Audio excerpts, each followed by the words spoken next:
Good afternoon and welcome to the Senior Hour, which is sponsored by Comfort Keepers In-Home Care and Providence Holy Cross Medical Center. I'm Barbara Cochran with my co-host, Kevin MacDonald, on your hometown station, 98.1 FM, AM 1220 KHTS. This is a show for, about, and by seniors, giving information to enhance one's quality of life. Our first guest, or our only guest today, she's on for the full hour, is Sondra Wollenman and she's a palliative care specialist at Providence Holy Cross Medical Center. It's good to see you again. Yeah, good to see you It's too, been a long Barbara. time. Yes, Wow. thank you for having me here. It's been what, since March, April? I think so, yeah. Whoa. Time flies when you're having fun, doesn't it? Okie dokie. So what's on the agenda for today? Well, I think we were just going to do what we normally do, talking about palliative care and hospice and some hot button things like advanced care planning and how to, plan for your future and make sure your wishes are known, which is, very important for really anyone. Okay, but before we get there, Yeah. tell us a little bit about you and why you and how you got involved in this. Sure. So my name's Sondra, and I'm a nurse. Now I'm a nurse practitioner, and what that means is I'm a specialty advanced prepared registered nurse. So now I have the ability to see patients, diagnose, and medically manage patients. So I work in the area of palliative care, and I work at Providence Holy Cross, seeing patients in the hospital. Wow, that sounds like a lot of schooling for that. Yeah. So where'd you go to school? Yeah, thank you. So I got my RN at Mount St. Mary's, and then I went back to school to UCLA and got my NP there. So we got a Bruin in the house. Yeah. All right. We'll So adjust. why did you decide to go into this business? Yeah, sure. I originally became a nurse because I wanted to really help people through some of the hardest times of their lives. And when I became an RN, I worked in the area of oncology, and that just best fit me because I wanted to be challenged. Medically, things are always changing in oncology. You have to know a lot. You are taking care of some of the sickest people, but also it's an area where you can really develop relationships with people, really see them from the beginning of a diagnosis all the way even to the end of their life. So I liked really being able to support patients and families through those times and through some of the hardest times in their lives. And as I worked in that field, in that area, I noticed that once we were starting to get closer to the end of people's lives, when treatment options were more limited, there wasn't a lot of robust conversations with patients and families about what's going on and who they are, what the next of their life would look like, and what their options are. So I saw a lack there, and so I went back to school to become a nurse practitioner, and that's when I kind of made my way into palliative care because I really wanted to be able to support people during serious illnesses and make sure that they understood what was going on, what their options were, and really make sure that we're treating them the way that they would want to be treated. I guess you were you're kind of a therapist in a lot of respects. Yeah. We're really So Did your family? Mm-hmm. Were any of your family members involved in this kind of thing? Is that why you got involved? Yeah. My mom's a nurse, and I also have my aunt and cousin who are nurses too. So we do have a lot of nurses in our family. So that's where you got your influence from. Yeah. Oh, wow. Mm-hmm. So it's a family tradition. It's a family then. thing. Yeah. Oh, that's wonderful. Yeah. That's terrific. And then how'd you pick Providence? How did that come about? Yeah, it was just kind of, happenstance. I would just graduated from nursing school, and I was applying everywhere and interviewing. I was specifically interviewing for oncology positions and also palliative care positions. And I ended up getting an interview with Providence, and I really liked the hospital. I liked the culture of the hospital. The physician that I work with, my supervising physician, she had known some of the physicians that I trained with. So it was just kind of everything kind of aligned. Okay. And yeah, I started working there, and I've worked there ever since. So I started as a new nurse practitioner, and now I've worked there for 6 years. Wow. Congratulations. That's wonderful. Thank It's nice you. when you find a home. Yeah, Yeah. it's been a good And you're there experience. until. Yeah. Yeah. How would you describe Providence? Because some people haven't been there. Yeah. How would you describe the culture there? Yeah. How would you describe the hospital? And I know it's well known for several things. Yeah. Well, I'm biased, but we're a great hospital. You can be biased. That's fine. Yeah. In case anyone's listening. Yeah. We're a wonderful hospital. The culture, I mean, we're a top-notch hospital. I would say, it's a community hospital, but you really get that really elevated care. We have wonderful physicians, wonderful nursing staff. Everyone really works together. We're a stroke center. We're a trauma center. We also have a partnership with City of Hope, so you get that elevated care for oncology as well. We're a faith-based hospital, so we really take care of the whole person and their family. So it's unfortunately, if you're ever sick, it is a good place where you're going to get good care. Yeah. Well, that's great. Yeah. And for the trauma centers, what other trauma centers are in this area? I think it's like, I think we're one of the ones in the area, and then Okay. you're going down to like UCLA and Right. things like So you're that. right for this area, for trauma center. Yeah. Okay. Yeah. Wow. Yeah. So. Yeah, do you have any contact up in Lancaster and Palmdale? We're expanding as far as like our, home health and things like that. We're expanding more into those areas.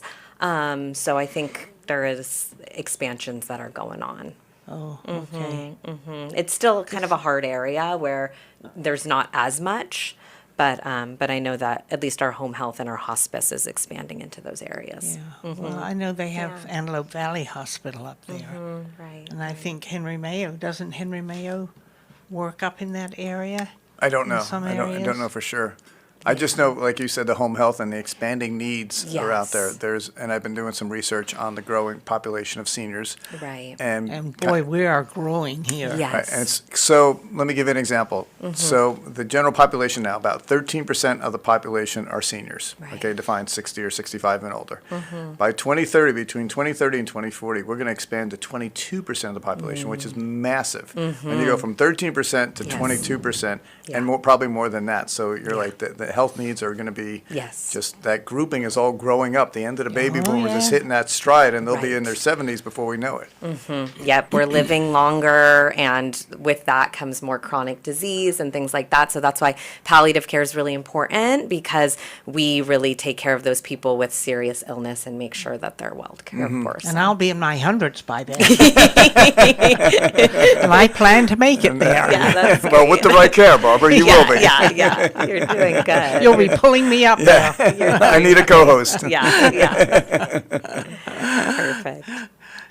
So it's interesting that you have taken on the aspects of your family. And how did they get started? Did they have sickness and illness in the family years ago that I don't know. Process? I think not really. I think it's kind of like, innate in you a little bit to become a nurse. I know my mom went straight out of high school and went to like a hospital program that they used to have. They don't have anymore, but they used to have hospital programs where you would go live at the hospital and be trained.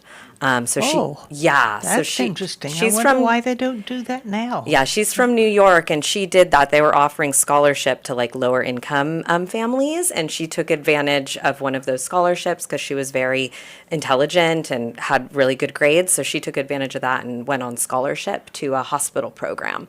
So my mom's been a nurse since she was like 21 years old. Wow. She recently just retired. So I think it's just kind of one of those things that is a little bit inside you to want to care for others. Now, she's retired now. Yeah, So yeah. what is she doing now? Yeah, now she's just like a professional grandma. Don't say just. Exactly. It's an important job. She Takes is a village. a professional Yeah, grandma. yeah. Oh, yes. Yeah. And so- that's a fun thing to believe. Yes, Believe me. exactly. I love it. I love it being a grandma. Yeah. And I'm a great grandma too. Oh, beautiful. So it's delightful. Yeah. It really is, because they're down here. I mean, they're dashing around all over the place, and Right. you're thinking, where did they go? What are they doing? You know. Right. It's so fun. Yeah. But that's wonderful. So, what does your dad do? He worked for the Southern California Gas Company. So he was a technician, and he worked on like the big natural gas, like compressors. So he did that, and he started when he was like 25, and he was there his whole career. And so, he retired real like earlier and real well with pension and everything. So what does he do then? yeah, so now he's a professional grandpa too. Oh, he Yeah, is? they're both retired. Yep. And they take care of the grandkids. Oh, Yeah. wow, that's great. Yeah. That's great. So, do they have anything they like to do? Do they have any? Oh, yeah, Are they involved? They're in, big in in the exercising community? and church and all that kind of stuff. So, yeah. Oh, that's good. So they Yeah. are busy, other than taking care of kids. Yeah, they're young 70-year-olds, They're doing good. Young 70. That's a good good way to I'm framework almost it. Yeah. a young 90-year-old. There you go. Woohoo. All right. Yeah. Getting there. So tell us, what's your favorite part of your job? You've been at Providence for 6 years. You got this Yeah. great education behind you. What do thank you you. enjoy most? Yeah. I think just meeting people. I think getting to be that person that, comes in and just like meets people where they're at, has conversations with people, supports people. I feel challenged at my job every day because people are so different. Even if they have the same disease going on, they could need something completely different for themselves. So I think just challenging myself and meeting people where they're at and supporting them. So yeah, I love my job. It can be hard at times. It can be heavy, but I find that I'm able to sit in those spaces with people. So I really enjoy it. And you learn a lot, don't you? Yeah, From different yeah. people. I would imagine you've learned a lot that's influenced your way of living. Yeah.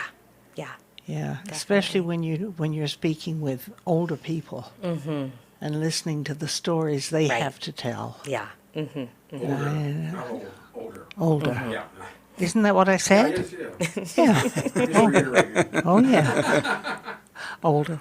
Nobody's old. Yeah. We're just older. Yeah. So what's your typical day like? Do you have typical days? Are you at the hospital? Are you in the field? Yeah. What's your thing? So I'm at the hospital. So at our hospital, we have a physician, myself, I'm a nurse practitioner, and 2 nurses that we work with, and we just work in the hospital. So we're only seeing patients that are admitted to the hospital.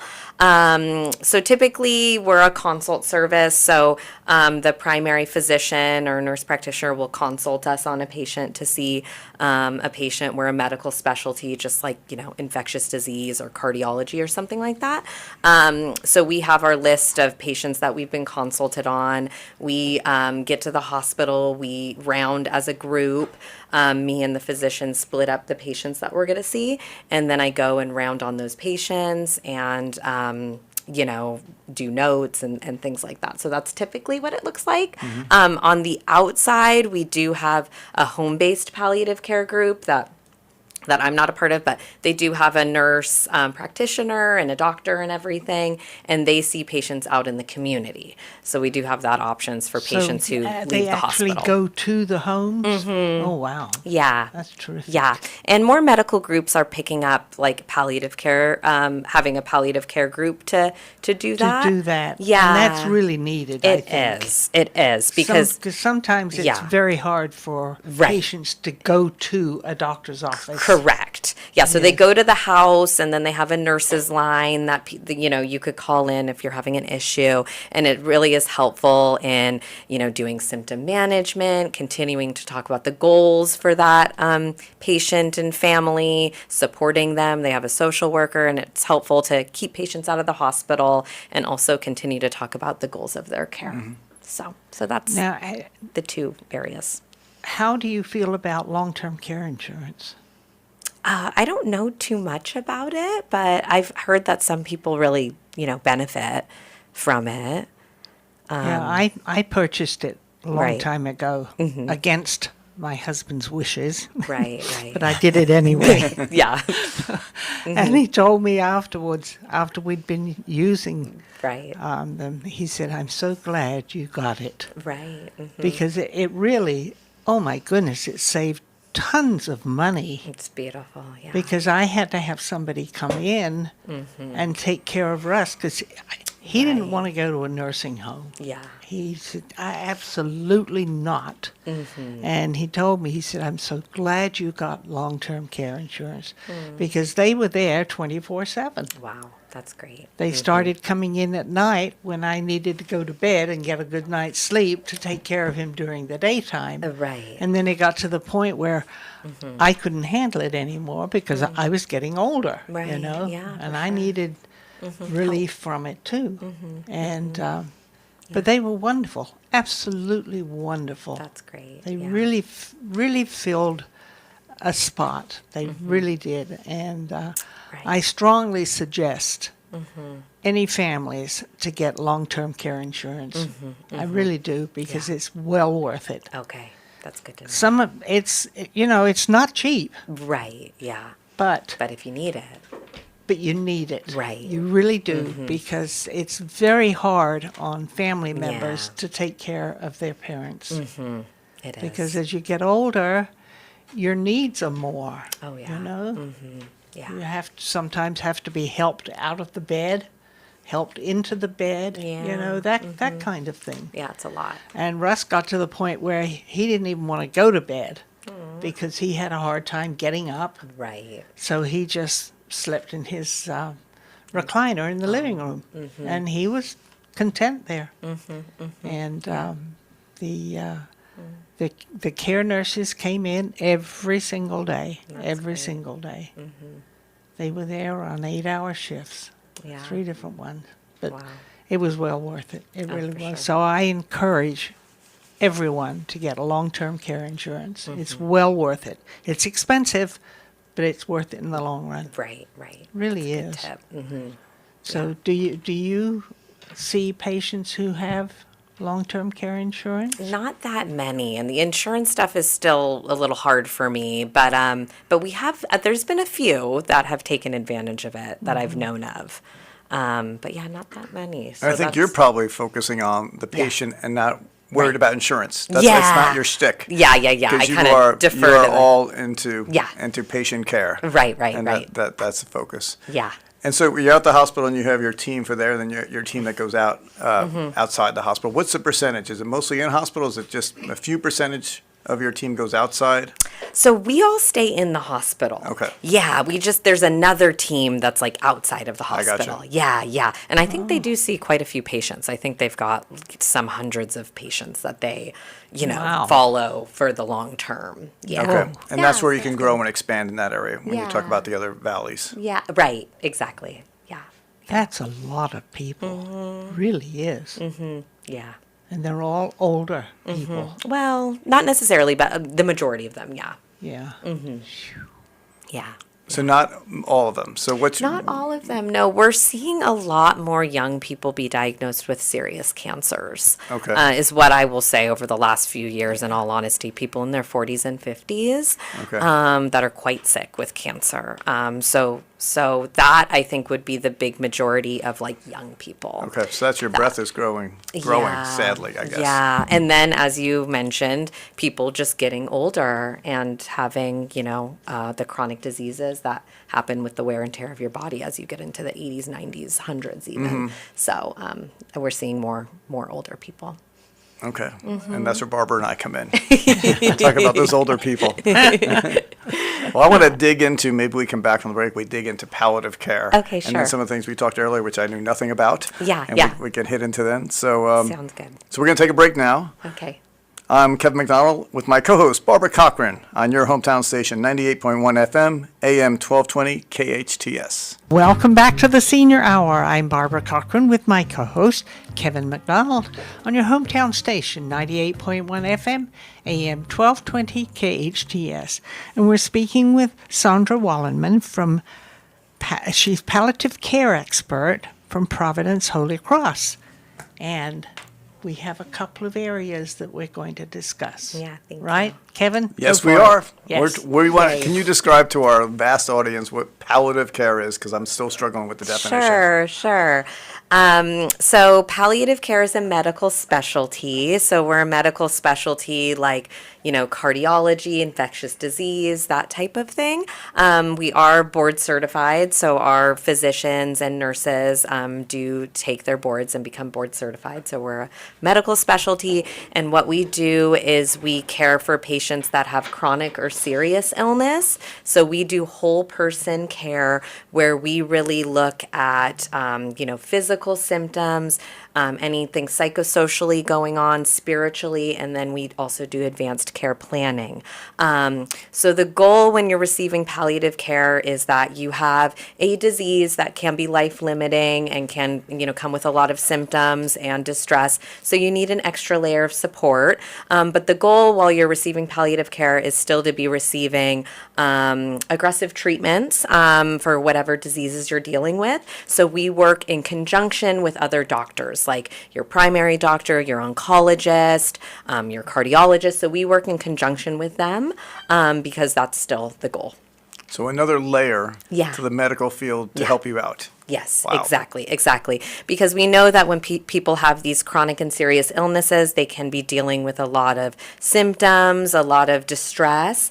They can have many different options for their care, and we get to the bottom of who they are and what their life is like and what they want for their life. So we make sure that they choose the best things for themselves. Now, does that involve having an advanced care directive? Yeah, so that's... Do you want to describe that and what that means? Sure. So that is part of what we do, and it's a very important part of what we do.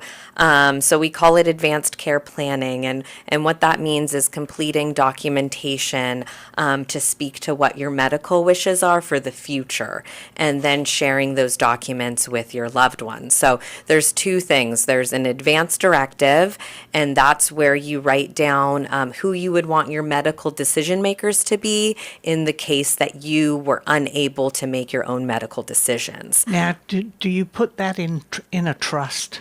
A lot of times it's in a trust, yes. Yeah. So a lot of people have it done in a trust and they're like, it's in my trust and I don't know where it is and stuff like that. So a lot of times it is done in the trust. It can be just done by itself.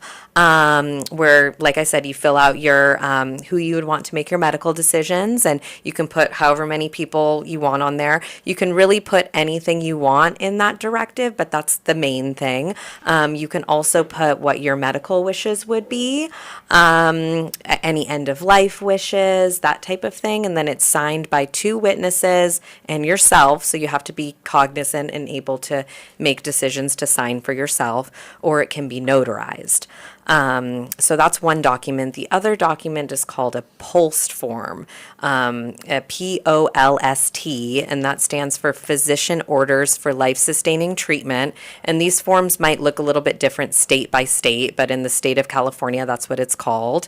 It's a bright pink form that's on kind of like a harder cardboard paper, and this form is for people who are a little bit more ill. It works as an order outside of the hospital, and it goes into what your wishes are around resuscitation, if you would want to be resuscitated, which means if your heart stopped and you stopped breathing, if you would want CPR and to be placed on life support, or if you would want to pass naturally. And then it also defines if you would ever want a feeding tube, if you weren't able to eat by your mouth. Now, does that can that go into a trust and be included in So- healthcare directory? So normally this is a form that you're going to complete with your medical providers because it is signed by a doctor or a nurse practitioner and it's signed by you or your loved one. So this is a form that's important when someone's pretty sick, and because it's going to be, like I said, acknowledged outside of the hospital. If a paramedic ever gets called to the house, they would follow that form. If you go to a nursing facility, they would follow that form. Okay. Yeah, Okay. so that's And it's some. called a POLST, P-O-L-S-T? Mm-hmm. Yeah. POLST form. Okay, I have to look And that's into when that. someone's seriously ill. Yeah. We're hitting that. Yeah, that's when someone's seriously ill. Correct. What's a classic advanced care directive look like? We can make one up for someone. What would Yeah. it be like? Yeah. So there's like a California advanced directive that you can look up online. We at Providence Holy Cross have a website called Institute for Human Caring. And on that website, there's two advanced directives. One's a short form directive and one's a long form. So the short form would just be very simple. Who are your decision makers? Like, who are your first three decision makers? And a little part about, would you want to pass naturally if your heart stopped and you stopped breathing? Would you want, life support no matter what? Would you want a trial of life support? And then it's just signed at the bottom. So that's Okay. a little bit of what it would look like. So this is important to do while you're feeling well, while you're cognizant, while emotions aren't super high, even though this can be a hard thing to think about. Important to do in that space, and then share your wishes with your loved one. And then you've done it, and then God forbid if anything happens and you're unable to make your decisions, then your family member knows what you would want in that situation. There's no guessing. It can be very, very, very distressing for family when they've never talked about it with their loved one. Now their loved one is very, very ill in the hospital, and they literally, have no clue what they would want. And then you Wow. kind of have to guess. So that's So distressing. it eases the burden on the family and the caregiver about who's making the call, because if it's Yeah. Right. one son or another, or one daughter or another, and Right. those kind of decisions. Exactly. So really it's a kindness to do to your loved ones because it's really guiding them. So it takes the burden off of, it's still a burden, but it takes a little bit of the burden off of them. So And is there a suggested age to get this going for yourself or your family? yeah, I would say really everyone should do it in adulthood. I mean, Okay. especially if you're, diagnosed with some type of serious illness. But really, even accidents can happen, motor vehicle accidents, anything like that. So I would say definitely in adulthood, you should have it done. And you talked about this form is available through Holy Cross. Could you, where is it on the website, or where? Go over that again, because that was Sure. going fast. It's a website called the Institute for Human Caring. Wow, what a great name. Yeah, so that's our little website that we have that goes over all the advanced care planning documents by state and the different forms that you can just simply print out from the internet, fill out yourself, and then, like I said, you could have two people sign it as witnesses. So it doesn't even need to be notarized if that's easier. And it's Institute for Human Caring? Yeah. Okay. Yeah. Wish I had thought of that one. That's a great one. And affiliated with Providence Holy Cross. Yeah. So that's an important thing. If you take one thing from our talk today, that would be the most important thing to do. Institute for Human Caring. Yeah. Because I think going to my primary said it like 5 years ago, but I haven't heard it suggested since then. Yeah. And I think now it's almost getting mandated, saying you need to ask some of the, Yeah. the patients that are getting older, do you have this in order? Yeah. And then I guess when Barbara said, is it in the trust? But the other thing is, where is it in your house? Right. Yeah. Right? Make sure do you're you have able to that access it. hot folder that people can get access to? Right. Yeah, my daughter has one and I have one. Yeah. Right. And Yeah, my copies. friend, when he was seriously ill, it would be hanging in the kitchen on a corkboard so that people knew that, as he Exactly was where it seriously is ill, and and what- just in case he was to go, everything was really right there for the paramedics Right. or other people. That's not a bad idea. Really. It's a good idea Right. to have it hanging where everyone can see it. You know? Yeah. And the kitchen is a perfect place for it. Because you don't want it hanging in the living room. Right. Yeah. I wouldn't know where to put it in the living room. Yeah, yeah. Too many pictures already. Yeah. So is there anything else as far as palliative care is concerned, as far as moving into from palliative care to hospice care? Oh, Because sure. those are two different areas, but they're related. They are. They are. So they are definitely related. We get lumped together a lot, but they are two different areas. And the main difference is the goal of care. So like I said, the goal of care when you're receiving palliative care is really still to be receiving, whatever curative, disease modifying treatments. And then when you go to hospice care, the goal now changes. Now the goal is just for comfort focused care, symptom management at the end of your life, where you're not going to be receiving, normally not going to the hospital, not working up any diseases. Now you're just really focusing on pain and symptom management because you have a terminal illness. And that's So that's the big mostly when difference. you're at home. Mostly at home. It can take place in the hospital at times when someone's very symptomatic and needs that hospital level of care that can't be provided outside of the hospital. And then also sometimes it's at a facility, at a nursing facility. But I would say the majority is at home. At home, Yeah. yeah. Yeah. I couldn't have Russ at home. We Right. had to have him in the hospital. And they kept saying, let's put him in a nursing home. Let's get him out of here. Put him in a nursing home. Yeah. Because usually the length of time for a hospital stay is 2 weeks, isn't it, normally? Yeah, it depends. But Yeah. yeah, normally when it starts getting a little longer like that, they start thinking about a discharge plan and Yeah, things. but So Russ was in there for 5 weeks. Oh, He yeah. absolutely refused to go to a nursing home. He said, no, Yeah. I don't want anybody like that taking care of me. right. I either want to be at home or here. Right. And I couldn't take care of him at home. Yeah. I just, too there much. was no way. And the doctor said, okay, let's leave him here. And they took excellent care of him. Oh, yeah. They that's really good. did. That's good. It's it was a blessing. It really was. That's good. Yeah. Yeah. And rolling back over to, I want to touch on palliative care a little bit because you said there were so many different aspects of palliative care. Yeah. You got the medical component, you got the spiritual component you talk Yes. about, and Yes. then the, almost like Barbara brought up earlier, therapy. Yeah. And do you have a specialty in that, or is it just you're combining for that whole circle, I guess, around the person? How do you figure that out? Yeah. So the nice thing about palliative care is we just kind of meet people where they're at and see what their needs are. So one of the things So you would pepper me with questions. yeah, exactly. Okay. And also a lot of times I kind of just have open-ended questions to see what people present to me, because whatever they're speaking about is what's first on their mind and what's most important in their mind. And if they're dealing with something, that they need to get off their chest, we need to kind of get through that before we can get to other things, you know what I Okay. mean? But yeah, one of the things we ask about and dig into is like psychosocial, what's going on with them psychosocially. What do you mean by that? What's going on in their family, if Okay. they're having any like mental health issues, if they're depressed, anxious, that type of thing. And then we a lot of times will refer to different people, either like a social worker or, a therapist, like outpatient. So, Right. Yeah. Yeah, Yeah. a lot of people don't realize they're depressed.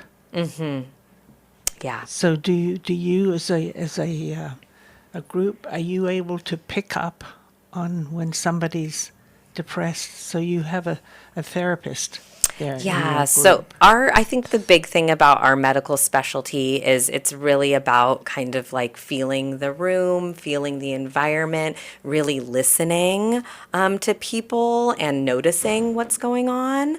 And we do that, and then we, like I said, make the appropriate referrals to what they might need. Yeah, so you're able to pick up on when someone's depressed. Yeah, we can gather, and then we can refer to the psychiatrist. And What yeah. they say to you and how they say it. Right. How they look and how they feel, because that's all involved with Right.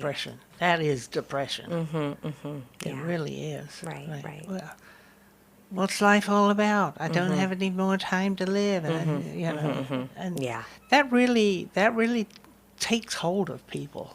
Yeah. It It's really tough. does. Well, I like that approach of going in with the open-ended to see what's bugging. Is it the pain or is it the psychosocial or what other aspect is doing it? And going in with an open mind, considering I'm here to fix you. Yeah. It's like, no, what is bothering you the most? Because I think you're right. Whatever is bothering us the most is the only thing we're thinking about. Yeah, And that exactly. pain may be bad. Yeah. But we're not thinking about that right now because we got other issues that we're Right. struggling with. Boy, you really have a Yeah. complicated job Yeah. of trying to work with people. Yeah, yeah. I mean, that's what we're there for. We don't have an agenda. We're really there to support people, meet them where they're at, and, help them along the way. Right. So, yeah. Wow. That's a lot that goes into that one. Yeah. Yes, it Yeah. really is. Well, I think when we come back, maybe we can talk about, maybe give us some of your favorite stories without naming names of how you guys have had, great success in serving people. Oh, I sure. think we're all in the service industry, and it's so important to share some of those. Yeah, yeah, definitely. That sounds great. All right. Well, we need to take a break now. I'm Kevin MacDonald with my co-host, Barbara Cochran, on your hometown station, 98.1 FM and 1220 KHTS. Welcome back to the Senior Hour. I'm Barbara Cochran with my co-host Kevin MacDonald on your hometown station, 98.1 FM, AM 1220 KHTS. And we're speaking with Sondra Wollenman and she's a palliative care specialist from Providence Holy Cross.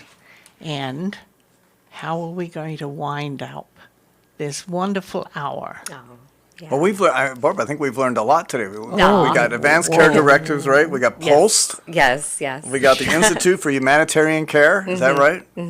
Institute for Human Caring. Institute for Human Care. All Yeah. right. Wow, Nice. Institute for Human. And I think I've got a whole nother in my head what palliative care is. Much good. different than when we walked in today. And that's really special about what great work you do for Providence and thank for you. each person that you meet with every day. I'm sure you met with them this morning. After you leave here, you'll be meeting with another team of people that need your help. Do you have any special stories of people you've been able to help and how you help them? Or you don't have to give names, just Yeah, yeah. Well, that's the thing I love about my job is you meet so many different people and so many different families in different situations. And, a lot of times, they're going through some of the hardest parts of their lives. But when you're able to intervene and have conversation and really, educate them about where they're at and what their different options are, what the rest of their life might look like, things start happening. So a few things that have happened throughout the years are, we've had conversations with people, they've realized where they're at, and a couple of our patients have decided, I'm going to get married. So we've had weddings in the hospital. Oh, wow. Yeah, which is so special. I want to get married. I want to do this. We've been putting this off, and let's do this. So we've done that down in the chapel. Really special to be a part of that. We've seen, families come together. We've seen patients come in and they're not represented. And then we do a lot of digging and find their family member and kind of reunite a family that hadn't been together and in contact for many, many years. So that's the thing I love about my job is everyone thinks, oh gosh, that's so hard, that's so sad. But I'm like, no, in these moments, you see the beauty of humanity and families coming together and people focused on what's important. And I get to be a part of that. So it's like a privilege and it's really cool. So that's kind of some of the things that I, take home at the end of the day that I'm like really, really quite happy about. Do you have a Wow. family that you can relate us? Yeah, I have a husband and two kids, and then I'm really close with my parents and my sisters. So, so I have good support there. That's wonderful. Yeah. Now, what about a particular family that you've helped with what kind of problem? No names, but Yeah, I mean, just a wide variety of problems that we've helped people with do you throughout have the one years. family that sticks out in your mind? They all a lot of the families that we've helped are special in their own way. So I can't think of one off the top of my head, but, really, really grateful to do what we do at Providence Holy Cross. It's amazing what you're doing. You're just describing you. it here at the end of having the impact with marriages and bringing families together. What a role, Yeah. much more than a nurse practitioner. It seems bigger than that. So that's Thank great. you. Oh, yeah. Now, how do we use your services? Tell us again where you're from and Yeah. how do we contact your services? Yes. So I work at Providence Holy Cross Medical Center. If you are at Providence Holy Cross and you find yourself with a serious illness and needing symptom management or extra support, you can ask your physician to consult our service, Palliative Care in the hospital. You can also ask for an order to be referred to home-based palliative care where they would see you outside of the hospital. Great. Thank you very much. Thanks for a great hour today, Thank Sondra. you. Appreciate that. Thank you. You have been listening to the Senior Hour on your hometown station, 98.1 FM, 1220 KHTS. We are sponsored by Comfort Keepers In-Home Care and, of course, Providence Holy Cross Medical Center. Now go and enhance your quality of life.